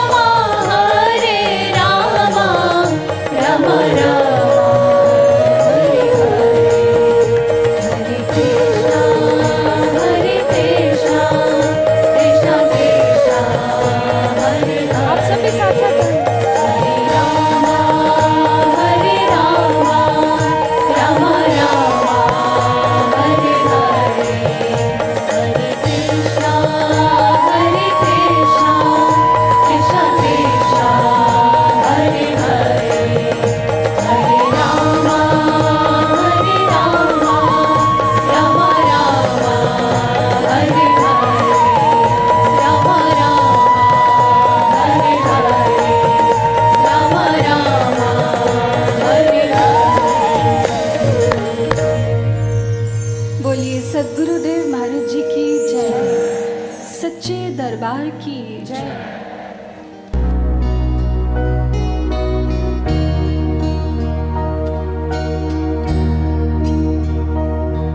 हे गुरुवर शब्दों की राशि को जहाँ में मैंने व्यर्थ लुटाया, हे गुरुवर शब्दों की राशि को जहाँ में मैंने व्यर्थ लुटाया, जो हृदय में तेरी प्यास जगाए कोई ऐसी रचना पाया, तेरी प्रेम वर्षा में भीग मैं जाऊं, अब ऐसी बरसात हो। हे आशुतोष परम परमेश्वर, अब बस आपकी बात हो। हे आशुतोष परम परमेश्वर, अब बस आपकी बात हो। तेरे अफसानों की लौ से रोशन मेरी हर प्रभात हो। हे आशुतोष परम परमेश्वर, अब बस आपकी बात हो। ग्रंथों की ओट में अपने स्वार्थ की पूर्ति करते हैं ऐसे कितने लोग हैं जो मात्र अपनी जीभा के स्वाद के लिए, मात्र पल भर के स्वाद के लिए वो इन्हें मृत्यु के घाट उतार देते हैं। ऐसे कितने लोग हैं अपनी इस रस इंद्रिय के लिए, अपनी इस स्वादु वृत्ति के लिए आज का इंसान धर्म की आड़ लेता है, ग्रंथों की आड़ लेता है और इनके शब्दों को तोड़ मड़ोड़ कर प्रस्तुत करता है। एक बार एक जिज्ञासु अपनी जिज्ञासा को लेकर गुरु महाराज जी के समक्ष आए।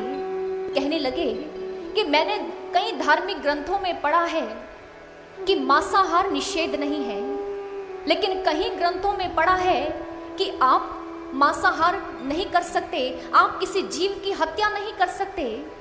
मैं तो असमंजस में हूं कि आखिर इन धार्मिक ग्रंथों में क्या लिखा है, सत्य क्या है।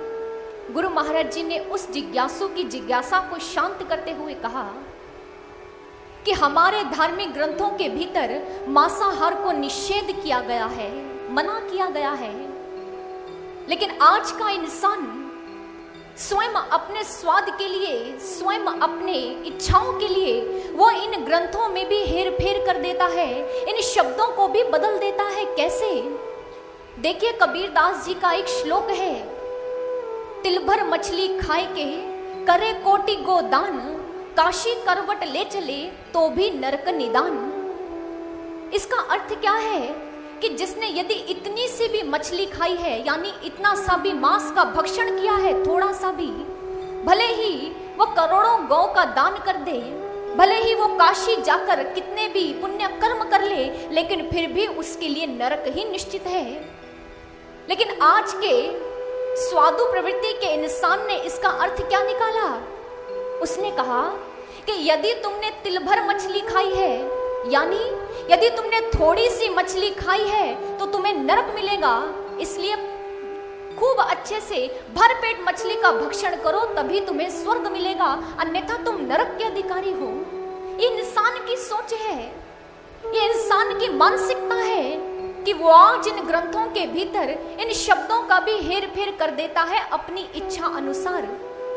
फिर लोगों ने कहा, अरे हमारे ऋषि महर्षियों ने भी तो गौ मांस का भक्षण किया। उनसे पूछा कि आपको किसने कहा? तो उन्होंने कहा कि अरे उसमें तो स्पष्ट लिखा है ग्रंथों में कि उन्होंने गौ का भक्षण किया। लेकिन सज्जनों, आपने गलत पढ़ लिया। आपने यह तो पढ़ा कि उन्होंने गौ मांस का भक्षण किया, गौ का भक्षण किया, लेकिन संस्कृत भाषा का यदि आप ज्ञान रखते हो तो गौ शब्द के बहुत से अर्थ होते हैं। गौ शब्द का अर्थ गाय भी होता है और गौ शब्द का अर्थ इंद्रियां भी होता है। हमारे ऋषि महर्षियों ने गौ का भक्षण किया, लेकिन कौन सी गौ का? उन्होंने अपनी इंद्रियों का भक्षण किया। वह इंद्रियां जो संसार की ओर दौड़ती हैं, उन्होंने इन इंद्रियों को इंट्रोवर्ट कर दिया, उनका भक्षण कर लिया, जिसे हमारे ग्रंथों में कहा गया कि ऋषियों ने गौ का भक्षण किया। हमारे ऋषि जिन्होंने गौ को मां की संज्ञा दी, क्या वो अपनी मां का अपमान कर सकते हैं? नहीं। उन्होंने तो गौ मेध यज्ञ किए, अर्थात जिससे गौ की संख्या में वृद्धि हो, ऐसे ऐसे यज्ञों का उन्होंने निर्माण किया। और वेदों के अंदर ये लिखा गया है, divine doctrine of Vedas directs that if one aspires to have all kinds of luxuries and comforts of this materialistic world, one should prominently serve the cow. यदि आप अपने जीवन में संपन्नता चाहते हो, यदि आप अपने जीवन का आनंद चाहते हो, तो गौ मां का सेवन करो, उसकी पूजा करो। महात्मा गांधी जी भी अपने शब्दों में यही कहते हैं, cow is the source of progress and prosperity, कि मैं इस गाय को कोई साधारण जीव नहीं मानता, मैं तो इसे संपन्नता की जननी मानता हूं। इसे कामधेनु शब्द दिया गया। कामधेनु अर्थात जो इंसान की प्रत्येक कामना को पूर्ण करती है, जो इंसान को लाभ देती है, ऐसी मां का नाम है कामधेनु। आप कहेंगे लाभ? कौन से लाभ? सज्जनों, मां ने पंचगव्य रूप में हमें अमृत प्रदान किया। मां का दुग्ध, जिसमें सेरिब्रोसाइस नामक एक ऐसा तत्व विद्यमान है, यदि कोई व्यक्ति नियमित रूप से इस दुग्ध का सेवन करे तो उसकी शिराओं में कभी कैंसर प्रवेश नहीं कर सकता। अमेरिका के डॉक्टर कोफार्ड हैमिल्टन हुए जिन्होंने गौमूत्र पर बहुत खोज की और क्या पाया कि गौमूत्र ही एक ऐसी दवा है जो इस कैंसर जैसे रोग को खत्म कर सकती है, अन्यथा इसका कोई उपाय नहीं। यदि मैं बात करूं गैया के गोबर की, तो सज्जनों उस गोबर के अंदर ऐसे ऐसे गुण विद्यमान हैं कि हमारे वैज्ञानिक जब उसका परीक्षण कर रहे हैं तो हतप्रभ रह गए हैं। जर्मनी के वैज्ञानिक हुए जेम्स मॉर्टिन, जिन्होंने गाय के गोबर को लेकर साथ में खमीर को मिलाया और समुद्र के पानी को मिलाकर एक ऐसा उत्प्रेरक बनाया कि उन्होंने घोषणा की कि इस उत्प्रेरक के द्वारा आप किसी सूखी बंजर भूमि को भी पल्लवित कर सकते हो। कोई तेल का कुआं सूख गया है, वहां इसका उपयोग करो, फिर से तेल की धाराएं बहने लगेंगी। ऐसा है गाय का गोबर।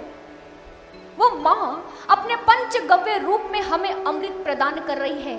लेकिन विडंबना है, कदर्थना का विषय है कि आज का भारतवासी अपनी माँ के प्रति अपने कर्तव्य को भूल गया है। सज्जनों, आज जो माँ का अपमान हो रहा है, जो इस प्रकार गौ को काटा जा रहा है और भक्षण किया जा रहा है, ये आप सब पर, प्रत्येक भारतवासी पर एक प्रश्न चिन्ह लगा रहा है कि क्या आपको अपनी संस्कृति से प्रेम है? यदि आप भारतवासी हैं, आपको अपनी संस्कृति से प्रेम है, तो आपको यह भी पता होना चाहिए कि इस गौ को हमारी संस्कृति में माँ कहा जाता है और माँ के प्रति एक पुत्र का क्या कर्तव्य होता है, इसका भान भी आपको अवश्य होना चाहिए। लेकिन नहीं, इंसान आज अपनी संस्कृति से टूट गया है। आज का भारतवासी अपनी संस्कृति से विमुख हो गया है, इसलिए आज गौ का अपमान हो रहा है। 1947 जिस समय केवल मात्र 306 बूचड़खाने थे, लेकिन आज लगभग 30,000 बूचड़खाने हैं जहां पर ऐसे निरीह जीवों को मारा जाता है। कभी आपने देखा कि इस गौ माँ को किस प्रकार काटा जाता है? जाइए जाकर देखिए बूचड़खानों में अपनी आंखों से। इस निरीह जीव को एक मशीन पर खड़ा कर दिया जाता है, पीछे की दोनों टांगों को बांध दिया जाता है। फिर क्या होता है? माँ की गर्दन पर एक छोटा सा कट लगाया जाता है जहां से खून की धारा बहने लगती है। फिर उस माँ की देह से चमड़ी को उतारा जाता है। आप कहेंगे कि उसे पूरे तरीके से मारा क्यों नहीं गया? वो इसलिए क्योंकि यदि उसे मार दिया जाता और फिर चमड़ी उधेड़ी जाती तो वो चमड़ी कम मूल्यों में बिकती, और आज के स्वार्थी इंसान ने, ताकि उसे मूल्य ज्यादा मिले, उसने अपनी माँ को तड़पते बिलखते हुए देखता रहा और उसकी देह से चमड़ी को उतारता रहा, और उस चमड़ी को फिर डिब्बों में डालकर बेचा जाता है। और वही चमड़ी फिर लेदर का रूप लेकर हमारे पास आ जाती है। सज्जनों, हमारे पास हम भारतवासी जो आज लेदर की उन वस्तुओं का उपयोग करते हैं जिन्हें बनाने के लिए गैया को पकड़कर उन्हें काटा जाता है, मारा जाता है, सज्जनों, ये हम पर धिक्कार है। ये प्रश्न चिन्ह है हमारी संस्कृति पर। ये प्रश्न चिन्ह है कि क्या हम भारतीय हैं? क्या हम उस माँ के सपूत हैं जिस पुत्र का ये कर्तव्य था कि वो अपनी माँ का हर हाल में ध्यान रखे, उसके प्रति जो उसका कर्तव्य है उसे परिपूर्ण करे? नहीं, वो निरीह प्राणी रोता रहा, बिलखता रहा, उसके भीतर से वो बददुआएं, वो नकारात्मक विचार निकलते रहे। क्या करती? किसी ने उसके आंसू नहीं देखे। उसके आंसुओं में, उसके मन से जो भाव निकल रहे थे वो यही थे, संवेदनहीन हुआ ये प्राणी, यहाँ कोई नहीं हमारा है। हे महागौरी सुन लो व्यथा, हमने तुम्हें पुकारा है। चरम सीमा यहाँ पाप की है कहानी अत्याचारों की, विष भरा मानव हृदय में भाषा है हथियारों की। लेकर स्वार्थ का खंजर ये नित्य हमको काट रहा है, पीकर खून के प्याले खुशियां अपनी बांट रहा है। अब नैया मझधार में अटकी तू ही एक किनारा है। हे महागौरी सुन लो व्यथा, हमने तुम्हें पुकारा है। यही वो धरा है मैया जहां ऋषियों ने सम्मान दिया। मात्र पशु थी हम जग में, पर माँ का हमको नाम दिया। अजब दशा उस माँ की, आज वो बेबस और लाचार है। अपने ही बालक नित्य करते उसका व्यापार है। अब आशाएं तुझसे बांधी, तू ही एक सहारा है। हे महागौरी सुन लो व्यथा, हमने तुम्हें पुकारा है। रक्षक भक्षक बन बैठा, हम किसको अपनी व्यथा सुनाए। पतन में गिरते मानव को हम कैसे संस्कृति याद दिलाए। तुम हो दया दायिनी माता, गौरी बनकर आ जाओ। गैया तुम्हारी बुला रही है, आकर कंठ लगा जाओ। मूक आहें बस दया मांगती, बहती अश्रुधारा है। हे महागौरी सुन लो व्यथा, हमने तुम्हें पुकारा है। हे महागौरी सुन लो व्यथा, हमने तुम्हें पुकारा है। हे माँ, ये इंसान सुख की चाह में आज ना जाने कहां निकल गया है। ये सुख नहीं अपितु स्वयं के लिए दुखों के द्वार खोल रहा है। जानते हैं कैसे? जिस गैया के, जिस मांस के भक्षण को आप बड़े स्वाद से, बड़े जायके से चखते हो, जानते हैं ये मांस, इस मांसाहार को हमारे ग्रंथों में निषेध क्यों कहा गया? वो इसलिए क्योंकि इस मांसाहार के द्वारा हमारे भीतर बहुत से रोग उत्पन्न होते हैं। ऑस्ट्रेलिया, जहां पर सबसे ज्यादा गायों का भक्षण किया जाता है, वहां सबसे ज्यादा आंतों का कैंसर पाया जाता है।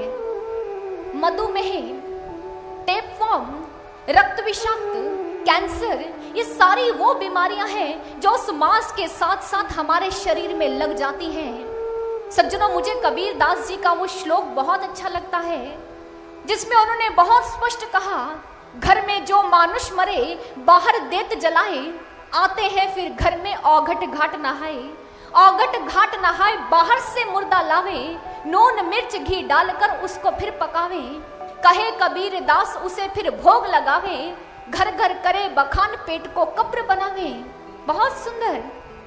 उन्होंने कहा कि किसी जब व्यक्ति की मृत्यु हो जाती है, लोग शमशान भूमि में जाते हैं और मुर्दे को, उसका अंतिम संस्कार कर जब घर लौटते हैं, आकर स्नान करते हैं। लेकिन कैसी विडंबना है, फिर बाहर से एक मुर्दा लेकर आते हैं, एक मांस का टुकड़ा लेकर आते हैं और उसमें नमक और मिर्च डालकर उसे घर में पकाते हैं। बैठकर बड़ी तसल्ली से उसका भक्षण करते हैं, अपने इस पेट को कब्र बनाकर बड़े खुश हो रहे हैं। सज्जनों, ये कैसा सुख है, ये कैसी खुशी है जो आपके इस शरीर में विष घोल रही है, जो आपको जहर प्रदान कर रही है। ये कैसा आनंद है। इसलिए किसी ने बहुत सुंदर कहा कि आज का इंसान जो सुख की चाह में निकला है, लेकिन उसने अपने लिए दुख के द्वार खोल लिए हैं। और आज वो अपनी पंक्तियों में क्या कह रहा है, आइए श्रवण करते हैं। किस दिशा में बढ़े जा रहे हैं कदम, सुख की चाहत थी बदले में पाया है गम। किस दिशा में बढ़े जा रहे हैं कदम, सुख की चाहत थी बदले में पाया है गम। किस दिशा में बढ़े जा रहे हैं कदम, सुख की चाहत थी बदले में पाया है गम। सुख की चाहत थी बदले में पाया है गम।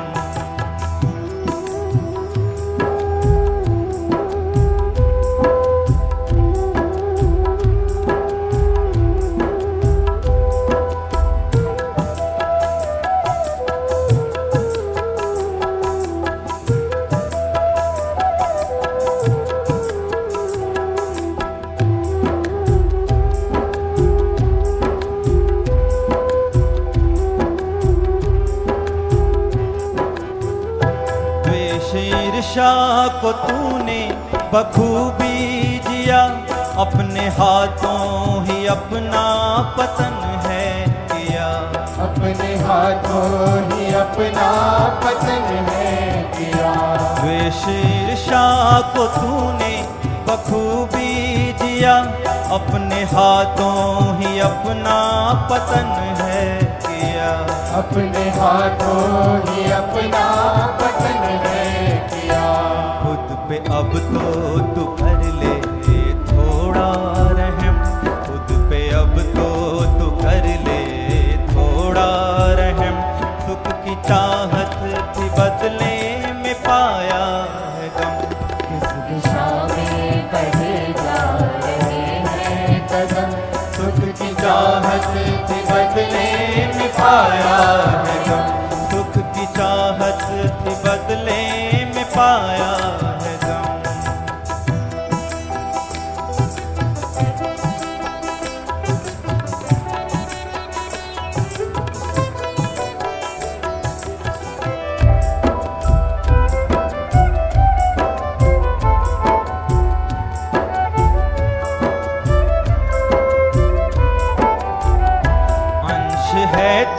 प्रभु का तू बिसरा दिया, उसकी हर एक कृपा का अनादर किया। उसकी हर एक कृपा का अनादर किया। अंश है तू प्रभु का तू बिसरा दिया, उसकी हर एक कृपा का अनादर किया। उसकी हर एक कृपा का अनादर किया। तू क्षमा मांग ले, उसका दिल है नरम। तू क्षमा मांग ले, उसका दिल है नरम। इस दिशा में बढ़े जा रहे हैं कदम, सुख की चाहत थी बदले में पाया है गम। इस दिशा में बढ़े जा रहे हैं कदम, सुख की चाहत थी बदले में पाया है गम। यूं भटक कर कहीं भी न पहुँचेंगे हम, यूं भटक कर कहीं भी न पहुँचेंगे हम। सुख की चाहत थी बदले में पाया है गम। इस दिशा में बढ़े जा रहे हैं कदम, सुख की चाहत थी बदले में पाया है गम। इस दिशा में बढ़े जा रहे हैं कदम, सुख की चाहत थी बदले में पाया है गम। सुख की चाहत थी बदले में पाया है गम। सुख की चाहत थी बदले में पाया है गम। सुख की चाह में आज का इंसान केवल गम ही पा रहा है। अपने भविष्य के बारे में सोचिए। जो माँ आप पर कृपा कर रही है, जिस गौ माँ के हमारे जीवन में इतने लाभ हैं, सज्जनों, उस माँ के प्रति आपका जो कर्तव्य है उस दिशा की ओर बढ़िए, क्योंकि यह किसी जाति या किसी धर्म का नहीं, यह हर घर का है। गौ हत्या का प्रश्न समूची मानवता भर का है। गौ हत्या करने वाला सभ्यता उचाट रहा है, गाय को काटने वाला अपनी माँ को काट रहा है। माँ के हत्यारे को खुलकर दंड दिलाना होगा। गौ की रक्षा का घर घर अलग जगाना होगा। गौ की रक्षा का घर घर अलग जगाना होगा। और इसी भावना को लेकर गुरु महाराज जी ने एक प्रोजेक्ट चलाया जिसे कामधेनु का नाम दिया गया। सज्जनों, ऐसा नहीं है कि इस गौ की रक्षा के लिए पहले कोई प्रयास नहीं किया गया। बहुत प्रयास किए गए जब से हमारा देश स्वतंत्र हुआ है, उससे पूर्व भी और आज तक भी। कभी लोकमान्य तिलक जी ने कह दिया कि स्वतंत्रता मिलते ही कलम की नोक से सबसे पहले भारत में गौ हत्या बंद की जाएगी। स्वराज्य मिले कितना समय व्यतीत हो गया, लेकिन आज भी वो हो रहा है। कभी कितने 10 लाख गौ भक्तों ने सर्वदलीय प्रदर्शन किया संसद के बाहर, उन्हें बलिदान देना पड़ा, लेकिन मां का बलिदान बंद नहीं हुआ। ना जाने कैसे कैसे संघ की स्थापना की गई, ना जाने कैसे कैसे प्रस्ताव पारित किए गए, लेकिन कुछ नहीं हुआ। क्योंकि जहां बात आती है इंसान की मानसिकता की, तो सज्जनों वहां पर बाहर से ये कागज के ढेर कुछ नहीं कर पाएंगे। ये कागज के ढेर मात्र राख बनकर रह जाएंगे। यदि आप इस समस्या को खत्म करना चाहते हो तो यहां से खत्म करो, इंसान की मानसिकता से खत्म करो।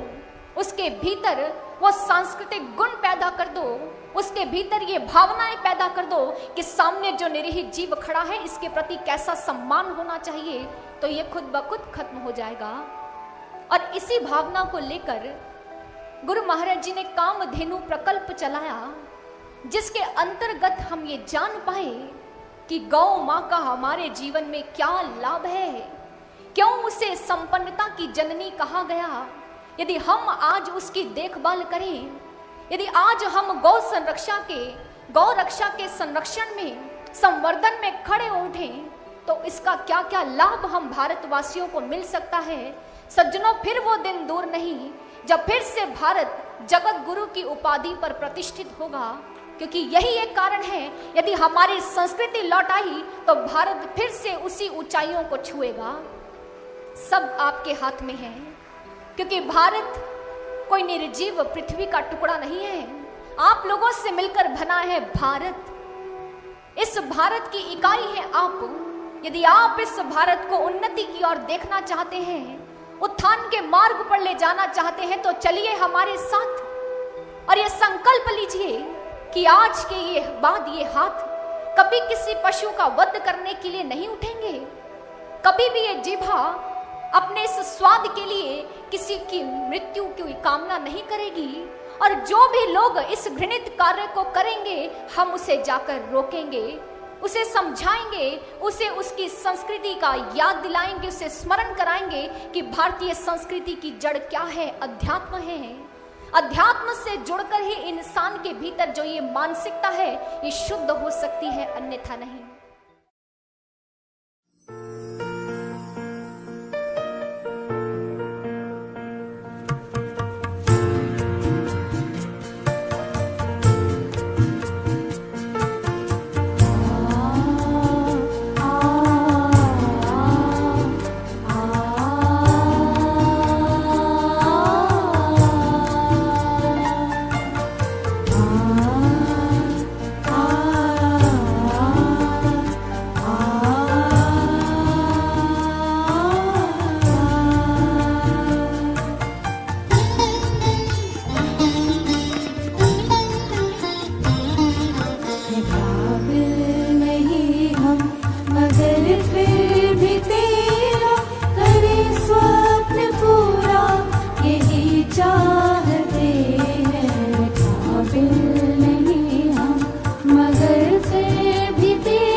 वे अंतःकरण हो सबका प्रकाशित, यही चाहते हैं। काबिल नहीं हम मगर फिर भी तेरा करे स्वप्न पूरा, यही चाहते हैं। काबिल नहीं हम मगर फिर भी तेरा।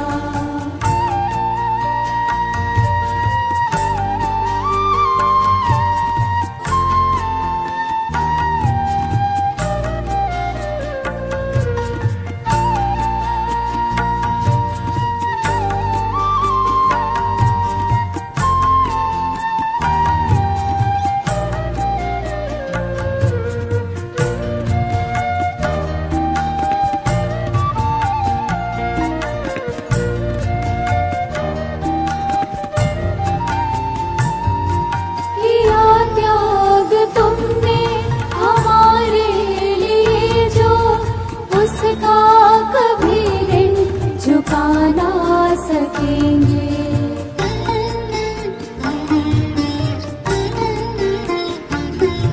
किया त्याग तुमने हमारे लिए जो, उसका कभी ऋण चुका ना सकेंगे।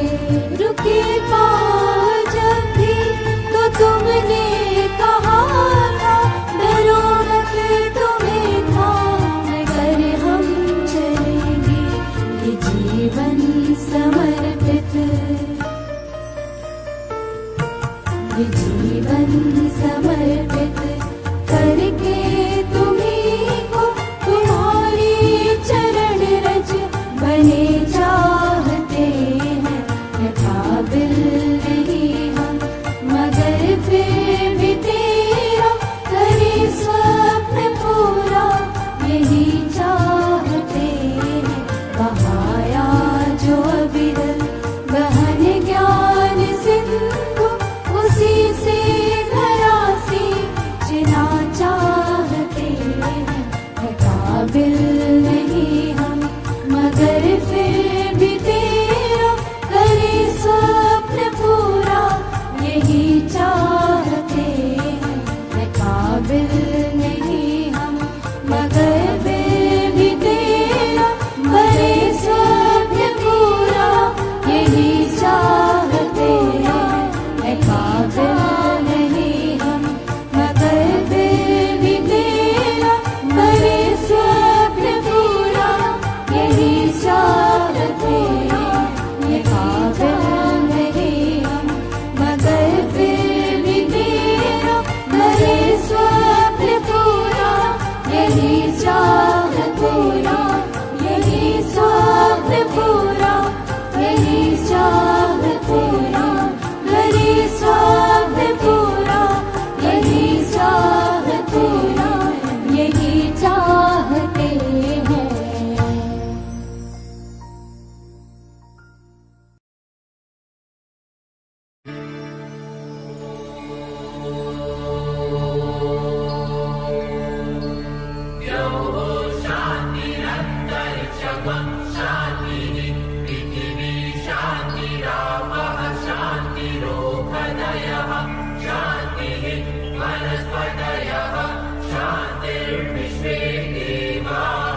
शांतिर्ब्रह्म शांतिः सर्वगं शान्तिः।